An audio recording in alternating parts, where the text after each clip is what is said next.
Rekord.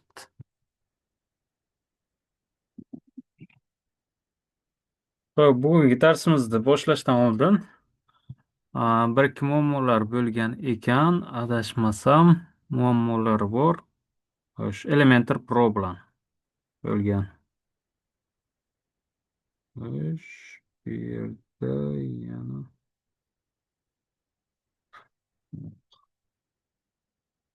Mhm. O'shalarni bir ko'rib o'tamiz. Elementor Pro kimgadir yuklanmayapti, ishlamayotgan variantlar, vaziyatlar bo'lyapti. O'shalarni ham ko'rib chiqamiz. Ho'p. Hmm.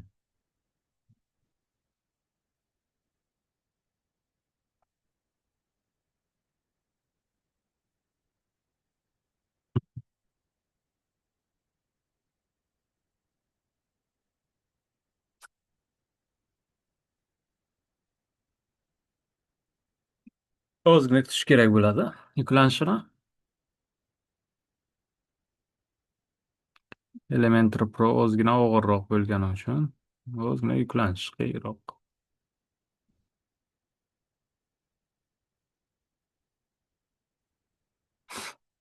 Mhm.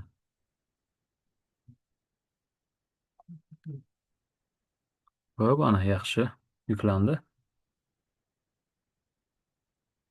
Hmm.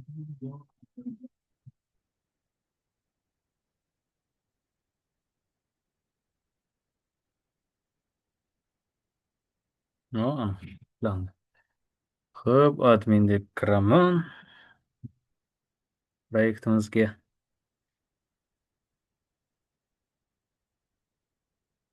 Mhm. Doktor, bu content darsimizmi yo 3Dmi? Bu content-ku?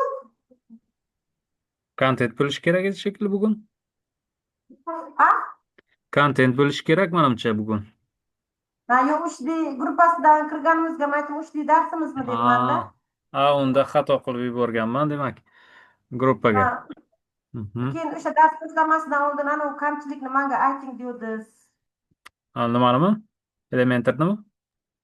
Lichkangizga yozuvdim, ha. Mhm. Mhm, o'sha bo'yicha o'shani hozir tayyorlashga harakat qilib ko'ramiz. Endi bu yerda ho'p, ana bu yerda ho'p, web admin yoki plagin nimalarimizga WordPress admin paneliga o'tganimizda mana bu yoqqa pluginlar bo'limiga o'tishimiz kerak bo'ladi. Mana bu yerdan pluginslarga o'tamiz va mana bu yerda yangi versiyalar turibdi, qo'shib kelgan ekan. Bularni hozir obnovit qilsak ham bo'ladi masalan. Xo'sh, plugin. Xo'p, ana bu yerda obnovit degan tugmamiz bor. Ana bu. Hammasini belgilaymiz. Ana bu yerdan pluginlardan belgilab, ana bu yerda действиядан hozir obnovitni bosaman. Sonra ozgina kutishimiz kerak bo'ladi. Yangilanish ketmoqda. Hmm.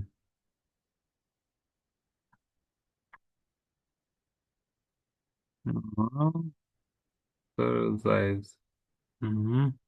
Demak bu obnovление qilmayapti. Avtorizatsiyadan o'tmagan deyilmoqda. Mayli unda demak bu yerga Pro'ni obnovление yangilamaymiz. Shunday turaversin. Shunday ham o'zi yetarlicha funksiyalarga ega. Ho'p, hozir Elementor bizni ozgina kutamiz.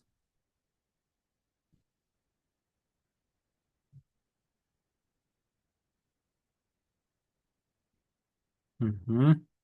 Demak, o'zi nima bo'lishi kerak? O'zi bizda ana bu yerda faqat ikkita pluginimiz bo'lishi kerak. Elementor va Elementor Pro. Bu ikkita element nima pluginlarimizni ishlatamiz. Ana shulardan foydalanamiz asosiy. Endi bularni qanday qilib qo'shsak bo'ladi? Agar sizda bo'lmasa agar, demak, nima qilish kerak? Добавить pluginga bosishimiz kerak. Ana bu yerda pluginlar degan yozuvni oldida добавить plugin, plugin qo'shish degan tugmamiz bo'ladi. Yoki inglizchasiga add plugin degan tugma bo'lishi kerak. O'shani bosish kerak bo'ladi. Kimda shunday nima bo'lsa, mhm. Hozir bu yerda обновление hamma livni bosaman. O'tishga bosaman. Ozgina kutamiz va pluginlar, yangi plugin qo'shishga bo'lsada agar sizda Elementor bo'lmasa. Demak, ana bu yerga o'tib, demak, keyin Elementor deb yozishimiz kerak bo'ladi. Elementor deb yozsak, hop, ozgina undan keyin ana bu yerda Elementor nimasi chiqib keladi plugini. Ana shuni yuklash birinchi qadam bo'ladi bizga. Ana shuni yuklashimiz kerak bo'ladi, shu pluginni. Xo'sh, bu yerda обновить сейчас deyapti.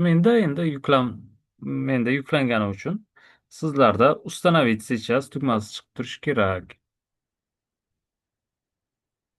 Установить сейчас chiqadi. Hop, ishlayaptimi?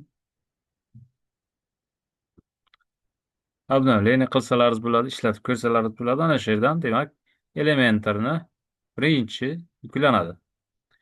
Keyin, xo'sh, bu uстановка bo'lgandan keyin yana o'sha pluginlar menyusiga qaytasizlar. Sizlar chunki boshqa joyga chiqarib yuboradi. Orqaga qaytishlaringiz kerak bo'ladi.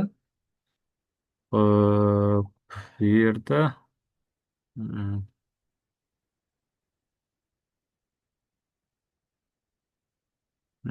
obnovlение ketib qoldi. O'shanga, demak, bu yerda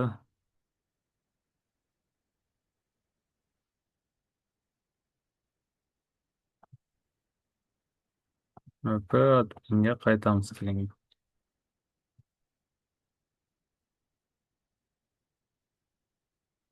Mana bu yerda yana keyin o'sha web adminga o'tib, o'sha yana pluginlarga o'tishlaringiz kerak bo'ladi. O'tgandan keyin ana menda ikkitasi turibdi. Sizlarda ana bu Elementor plugini paydo bo'ladi. Bunisini ham qo'shish kerak bo'ladi. Endi ko'ringlar, agar bittasi bo'lmasa, ikkinchisini qo'shib qo'yish kerak bo'ladi.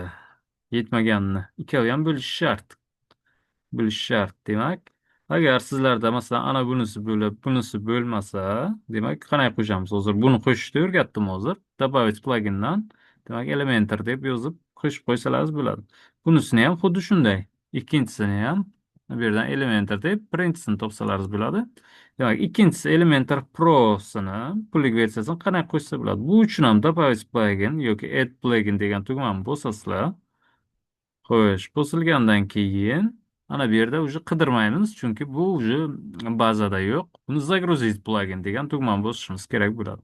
Загрузить plugin bosib, choose file, adashmasam, qayerdadir menda bu yerda bo'lishi kerak.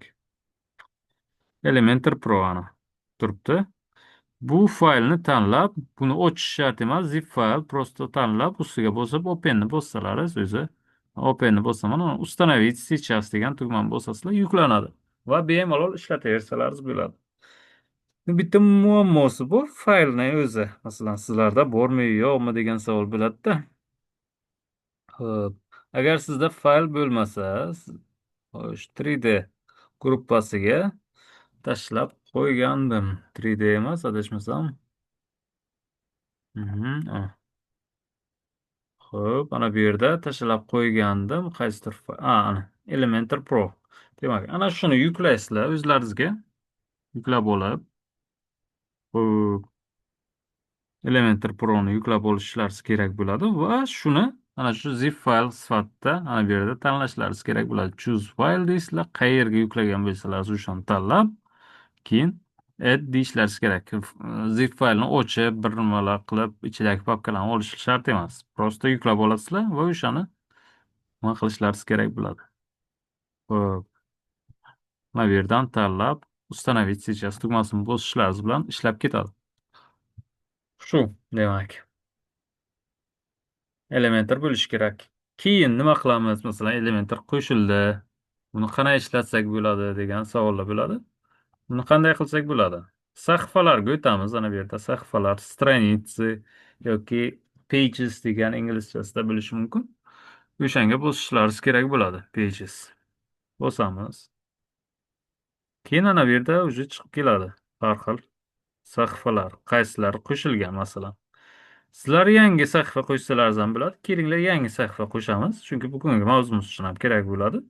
Добавить страницу degan yoki add page degan tugma bo'ladi. Ana shunga, ana shu yerda shuni tanlashimiz kerak. Bosamiz va ana endi bosganimizdan keyin ozgina kutish kerak bo'ladi. Ana bunday ko'rinishda chiqadi. Hop. Shunday ko'rinishda chiqadi. Sizlarda endi bu hozir Gutenberg redaktori. Bu yerda endi ishlamaymiz. Bu yog'i Elementordan foydalanamiz. Bu yerga qo'shib o'tirmanglar. Sizlar hech qanaqa ish qilishlari shart emas. Bu yerda hech nima yozish shart emas. Faqat ana bu yerda redaksировать Elementor bu yerda tugmasini bosishimiz kerak. Yashil tugmani. Bosamiz va ozgina kutamiz. Ozgina kutamiz. Elementor 300 necha qanaqadir son chiqarish kerak bo'ladi. Elementor va reshetka qo'yib qanaqadir son chiqaradi va ozgina kutsalaringiz ana bunday ko'rinishda, demak, sahifa yaratiladi. Ana shu yerda ishlarni, ana bu men ko'rsatgan sahifalarni ana shu yerda tayyorlashlaringiz kerak bo'ladi. Agar qaysidir qadamda muammolar bo'lsa, meni aytsalaringiz bo'ladi yoki yana video bor, videodan takrorlab ko'rsalaringiz bo'ladi. Bizda ikkita plagin, asosiy Elementor va Elementor Pro plagini bor. Xo'sh, Pro plagini pullik. Sizlarga internetdan ana gruppalaringizga tashlab qo'yganman u plaginni. Bemalol yuklab ishlatsalaringiz bo'ladi. Ikkovi ham nima bo'lgan ustanovka yuklangan bo'lishi kerak va ikkovi ham aktivlashgan bo'lishi kerak. Ana bu yerda aktiv bo'lishi kerak. Tekshirib ko'rsalaringiz bo'ladi. Hozir bitta duplikat qilamiz. Duplikatni admin deyman masalan. Mana bu yerda pluginlarga bosgan vaqt chiqadigan pluginlarimiz Elementor va Elementor Pro bo'ladi va bu yerda aktivlangan bo'lishi kerak. Mana bu yerda masalan qanday qilib qo'shimcha aktivlashsak bo'ladi? Masalan, belgilaymiz va действиядан aktivirovasini tanlab применитni bossalaringiz bo'ladi. Aktiv bo'lgan bo'lishi kerakda endi. Faqat bu yerda endi pluginlarning ana shunaqa xususiyati bor. Faqat yuklab olgan bilan ishlashni boshlamaydi. Uni yoqishimiz kerak. Xuddi masalan, nimani olamizku, televizor yoki masalan, lampa olamiz masalan.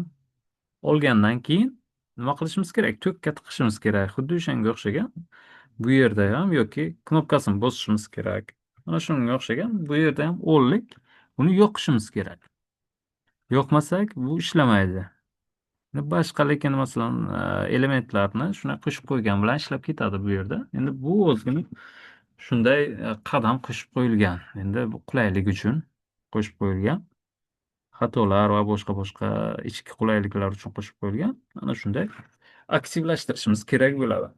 Demak, birinchi Elementorni aktivlashtiramiz, keyin Elementor Pro'ni aktivlashtiramiz. Agar hammasi to'g'ri qilingan bo'lsa,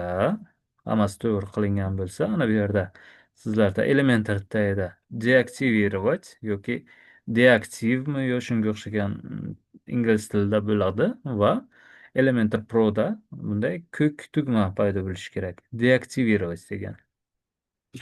Deaktivirovать degan bo'lsa, agar hammasi ana shunday bo'lsa, demak, hammasi to'g'ri yuklangan.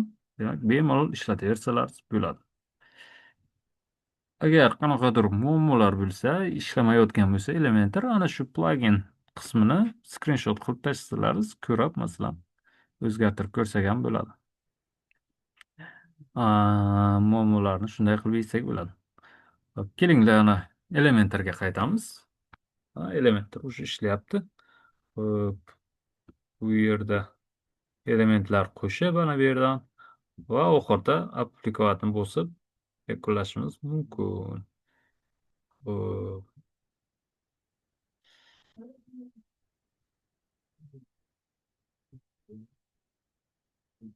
Настройки страницы, notes.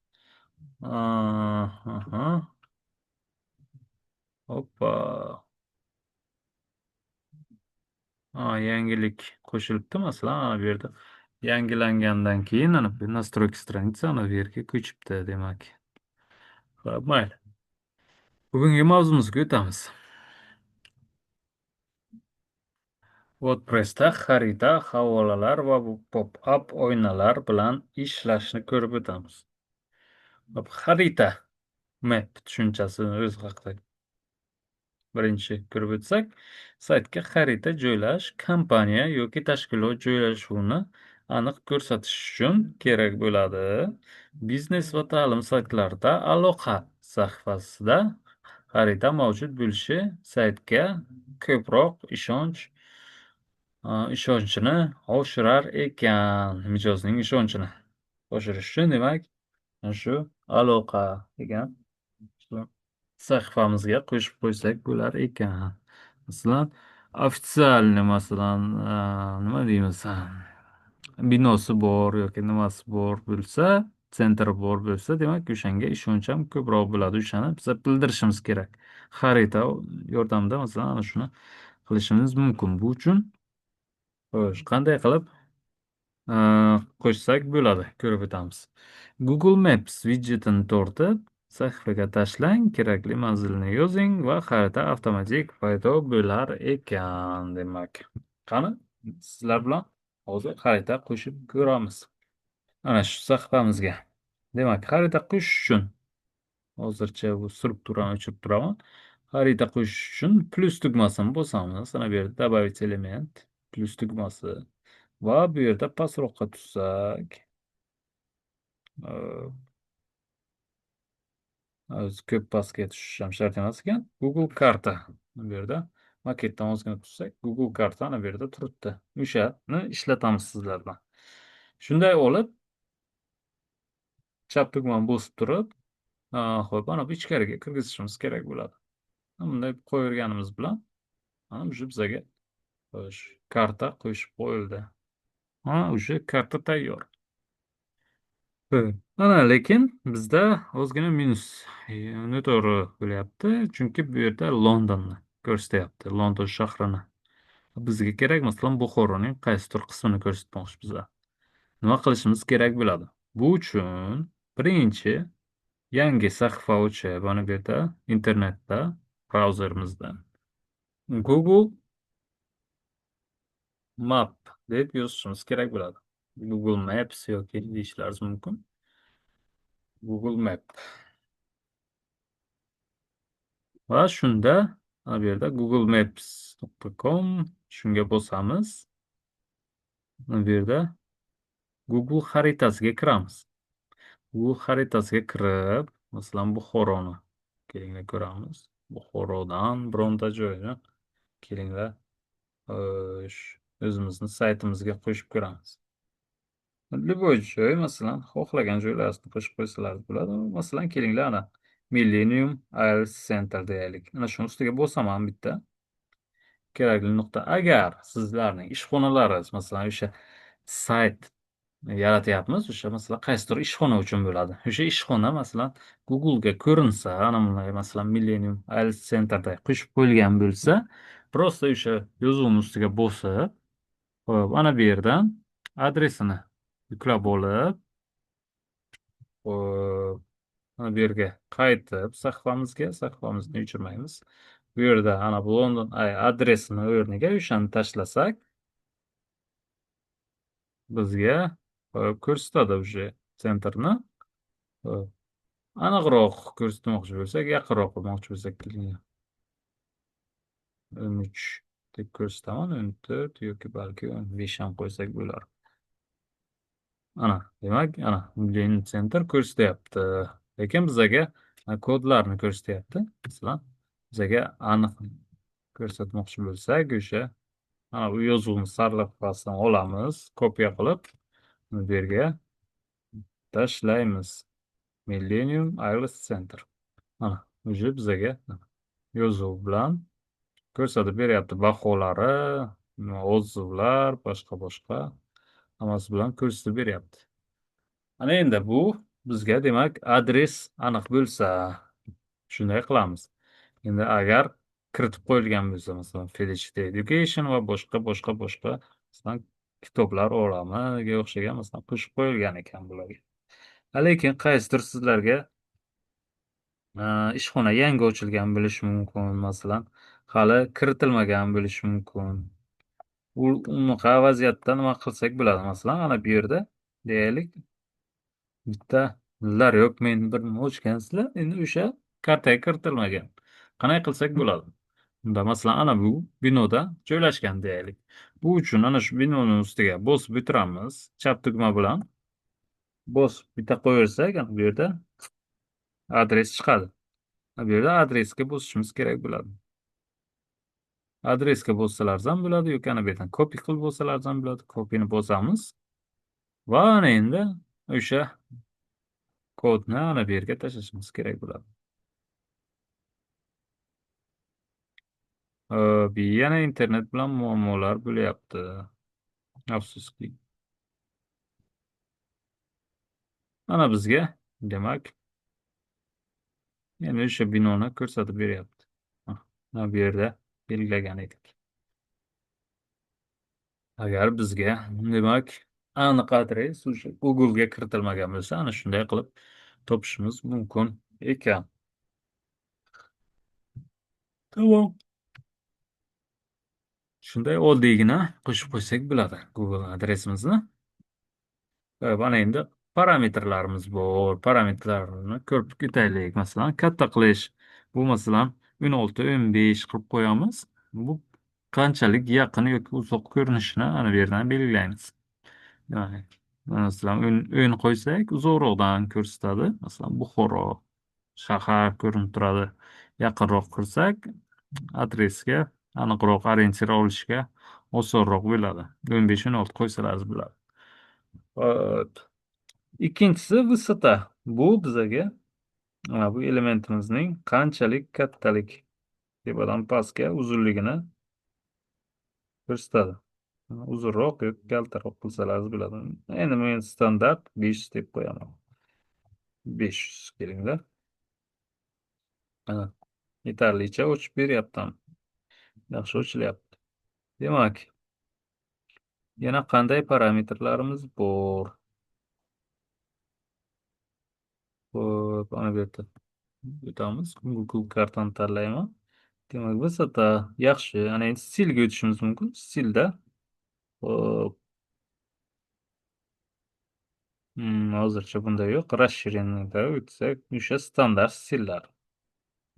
Hozir ana maska, adaptiv, qo'sh granitsa, fon, transformatsiya, effekt, harakat effekti va boshqa. Bularni endi o'tgan darslarda ishlatgandik. Odstuplar va boshqalar. Hammasi ana shu yerdan ko'rishlaringiz mumkin. Hop. Ko'pincha qanday joylashtiriladi? Kartamiz ko'pincha hozir applikatni bo'lsam ham bitta ko'raylik qanday ko'rinishda bo'ldi. Mana bunday ko'rinishda bo'lyapti. Ya'ni chapdan, o'ngdan qanchadir 150-200 piksellar tashlab, masalan, o'rtada joylashtirilyapti. Shunaqa vaziyatlar ko'pincha bo'ladiki, dizayn tomonidan aytiladiki, butun ekran bo'yicha yoyib ber deyiladi. Masalan, bu yerdan bu yergacha masalan to'ldirib berilishi kerak. Unday bo'lsa qanday qilamiz? Konteyner bu uchun nima qilishimiz kerak? Mana bu yerda struktura degan bo'lim bor. Struktura. Agar sizlarda eskiroq elementarni eskiroq versiyasi bo'lsa, mana bu yerda bo'ladi. Struktura. Structure yoki inglizcha shunga o'xshagan yozuv bo'lishi kerak. Mana bu ikonka ana shunday ko'rinishda bo'ladi. Ana shunga bosishlaringiz kerak bo'ladi va keyin konteynerda mana Google karta qo'shilgan konteynerni belgilashlaringiz kerak bo'ladi. O'sha konteynerni belgilaymiz va ana bu yerda shirina maketa degan bo'lim chiqadi. Ana bu yerda konteynerni belgilashimiz bilan chap tomon o'zgaradi va ana bu yerda maket bo'limida maket konteyneri va flexbox, shirina konteyneri, ограниченная degan bo'lim bo'ladi. Inglizchasiga yodimda yo'q, lekin shunga yaqin bo'lishi kerak. Flexboxdan pastda bo'lishi kerak. Tanlov bo'lim. Mana shu yerda ограниченный ustiga bo'lsa, va всю ширину uni tanlashimiz kerak bo'ladi. Va shunda bizga butun ekran bo'yicha chizib beradi. Почти butun ekran bo'yicha chizib beradi. Ana applikat qilib ko'rishimiz mumkin. Уже bu yerda ana почти butun ekran bo'yicha blokda ana bu ikki chetda faqat ozgina oq joylar bo'lyapti. Bu qayerdan kelgan? Bu joylar ana bu konteynerimizning ichki padding, ichki bo'sh joy tashagan. Avtomatik hamma konteynerda bo'ladi. Uni qanday o'chirsak bo'ladi? Uni ham xuddi konteynerda bo'lsa, mana bu yerda расширенный bo'limiga o'tamiz va отступ внутри degan joyi bor. Отступ внутриga masalan 0 qo'ysalaringiz bittasiga уже hammasi yo'q bo'ladi. Va bizga nima bo'yicha demak mana karta butun ekran bo'yicha yoyib berildi. Bemalol ishlatib masalan ko'rib adresini nima qilishingiz mumkin ekan. Ko'rib ishlatib kartadan foydalansa bo'ladi. Sahifaga qulay qilib qo'shib qo'yildi. Juda oddiy. Avvalgidek masalan nimalarda HTML, CSSda qo'shgandek yuklab olib, nima qidirib, qo'shimcha bloklar qo'shish shart emas. Tayyor. Tayyor karta. Demak, amaliyotda ham shuni tayyorlab ko'rishlaringiz kerak bo'ladi. Sahifaga qo'shib qo'yishlaringiz kerak. O'zlaringizni uylaringizni qo'ysalaringiz bo'ladi adresini yoki ishxona joylar va boshqalarni qo'ysa bo'ladi. Hozir 1 daqiqa. Hozir yana davom ettiramiz.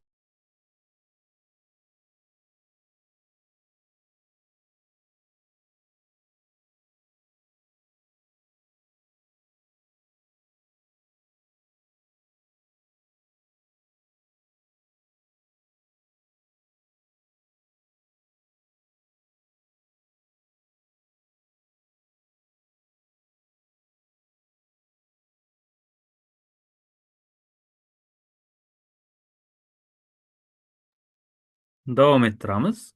Ana endi kelinglar keyingisiga o'tamiz. Endi sizlar bilan havola qanday qo'shiladi, shularni ko'ramiz. Endi havola o'zi nima? Havola foydalanuvchini boshqa sahifa, fayl yoki manzilga olib boruvchi element hisoblanadi. Sahifalar o'rtasida bog'lanish hosil qiladi va foydalanuvchining navigatsiyasini soddalashtirar ekan. Demak, sahifadan sahifaga ko'chish uchun havola qo'yishimiz kerak bo'ladi. Uni qanday to'g'ri qo'yish kerak, hozir sizlar bilan ko'rib o'tamiz. Hop, Elementorda oddiy havola qo'shish. Har qanday matn, tugma yoki rasmga o'sha havola yoki qisqa qilib aytsak link deymiz. Link berish mumkin ekan. Ссылка deyiladi yoki ruschasiga.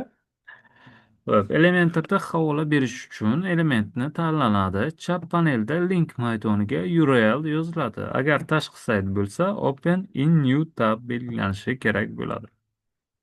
Hop, tugmaga havola qo'shish. Button bosilib, unda link joyi topilib, URL yoki ichki sahifa tanlanadi. Tugma orqali foydalanuvchini kerakli joyga yo'naltirish mumkin. Masalan, biz bilan bog'laning tugmasi kontakt sahifalarga olib borar ekan. Qani qanday qilishni hozir amaliyotda ko'ramiz. Masalan, bu yerda bunday sahifamiz bor. Kelinglar, sarlavhani o'chiramiz. Sarlavha bizga kerak emas. Bu uchun настройки stranitsiga bosib, mana bu yerda xo'sh, skrit заголовокni bosishimiz kerak bo'ladi.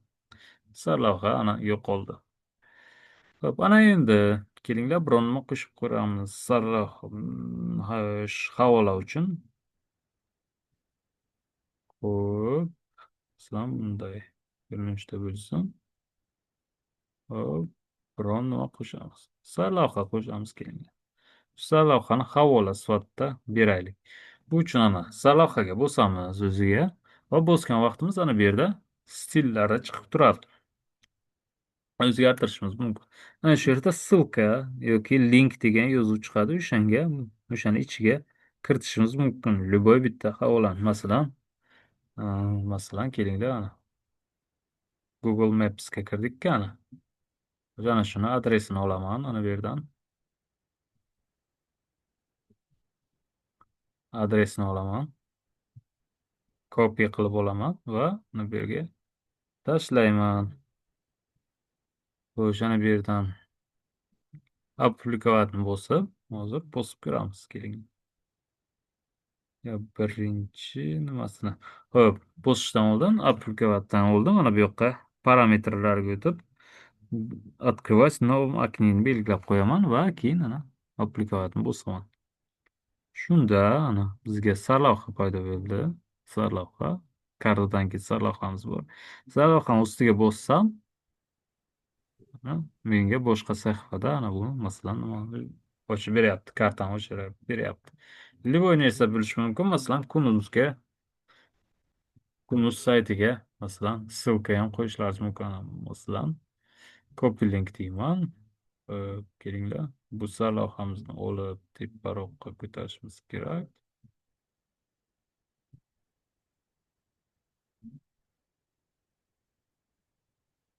Tepaga ko'tardik. Va ana sarlavhamizga Kun.uz masalan deb saqlanib qilib qo'yaman. Mana bu yerda yangilandi. Shunday bosishim bilan Kun.uz saytiga o'tyapti. Havola bo'lyapti. Demak, yangiliklar va boshqalar masalan любой bitta saytni adresini shu yerga kiritib qo'yishimiz mumkin va bosgan vaqt o'sha sahifaga o'tadi. Tushunarli? Demak, ana endi yana qanday parametrlar bor? Masalan, bu yerga yaxshi kunuzga o'tyapmiz. Endi bosgan vaqt kunuzga emas, masalan, ichki qaysidir sahifaga o'tsin. Ichki degani mana shu sahifalarni yaratdingizlar bir dunyo. Ana bu yerda sahifalar deyapmiz. Ana bu yerda sahifalar desak, ana biz haqimizda Elementor va boshqa 708 tomon xo'p, sahifa yaratib tashlanganman. O'shalarga o'tsa, masalan, bosgan vaqt desak, qanday bo'ladi? Ichki sahifa deb nomlanadi bular. Xo'p, bu uchun ana bu yerda dinamitskiy tegni tanlab, short kodni tanlashimiz kerak bo'ladi. Adashmasam, yo'q, short kod hozircha ozgina o'zgardi shekilli. Hop, short kod emas. Site, pop-up, author, comments, post URL, site URL. Site URL mikan yoki.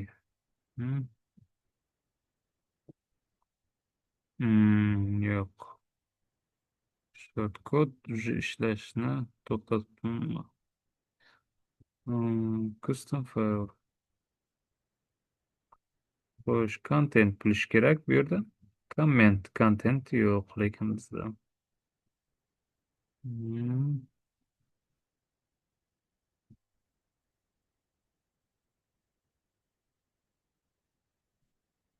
Yo'q.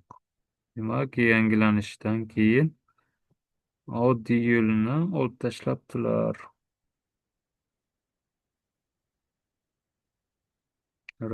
Qayerdadir, demak, boshqa qo'shimchaga qo'shib qo'yganlar. Page balki yo'q. Bu kontentni olib tashlabdilar. Ko'p chiqish kerak demak. Yangilanish. Internal URL edimi ekan yoki. Hop. Ana, internal URLga o'tkazilgan ekan. Demak, tanlaymiz bu yerdan internal URLni va ustiga bosamiz. Bu yerda type'da contentni tanlaymiz va bu yerda qaysi sahifani yozing deyapti. Masalan, sahifalarimiz bor. Ana bu yerda step form degan sahifam bor. O'shani kiritib ko'raman. O'sha bosgan vaqt step formga o'tsin. Bu uchun ana bu yerda all'da ustida bosganimizdan keyin step deb yozishimiz kerak bo'ladi. Va step nomga yaqin bo'lgan hamma sahifa ana bu yerda ko'rinadi. Va o'shani tanlashimiz kerak bo'ladi. Step form. Bo'ldi, ana endi applikat deb saqlanib qilaman. Xo'p. Keyingi yana bir takrorlab, mana endi уже kunuzga o'tmaydi endi. Bu bizga boshqa ichki sahifaga o'tish kerak. Bosaman. Ana endi ichki o'tgan safar sizlar bilan adashmasam taxlagandik. Ana shu sahifaga o'tyapti. Shu ichki sahifa bu bizga. Ichki sahifamiz WordPressda o'sha nimadan foydalanib taxlagan edik. O'shanga o'tyapti. Hop, yaxshi. Yoki masalan asosiy sahifaga ham bo'lishi mumkin. Bu yerda endi asosiy sahifaga o'tish uchun content deb bu yoqqa asosiy deb yozsalarimiz, bo'sh sahifa ekan. Bo'sh sahifa deb tanlayman, ana aplikatni bosaman va mana bu yerda bosishimiz bilan mana bo'sh sahifaga o'tyapti. Bo'sh sahifani o'zini tahrirlamaganmiz hali. Saqlash kerak bo'ladi. Demak, ana shunday bo'lar ekan. Demak, yana qaytadan ko'rsataman. Demak, birinchi dinamik taglar belgisiga bosamiz. Bu yerdan eternal URL degan bo'limimiz bor. Sayt degan bo'limning ichida eternal URL degan variant bor. Shuni tanlaymiz. Va tanlagandan keyin mana shu yozuvni ustiga bossak, eternal URL deyishga va tag turini tanlangan turiga contentni tanlaymiz va bu yerda endi bu yerda sahifani nomini yozishimiz kerak. Nima deb sahifalarni nomlagan bo'lsalar, qaysiga ketmoqchisizlar, o'shani yozuvni kiritasizlar. Xo'sh, asosiy masalan, asosiy yoki bo'sh sahifa deb yozishimiz mumkin. Chiqadi. Chiqqanidan bosishimiz kerak bo'ladi va parametrlar bu. Parametrlarni ham to'g'rilasalar bo'ladi. Masalan, keyingi yangi o'ynak ochsin yoki nofollow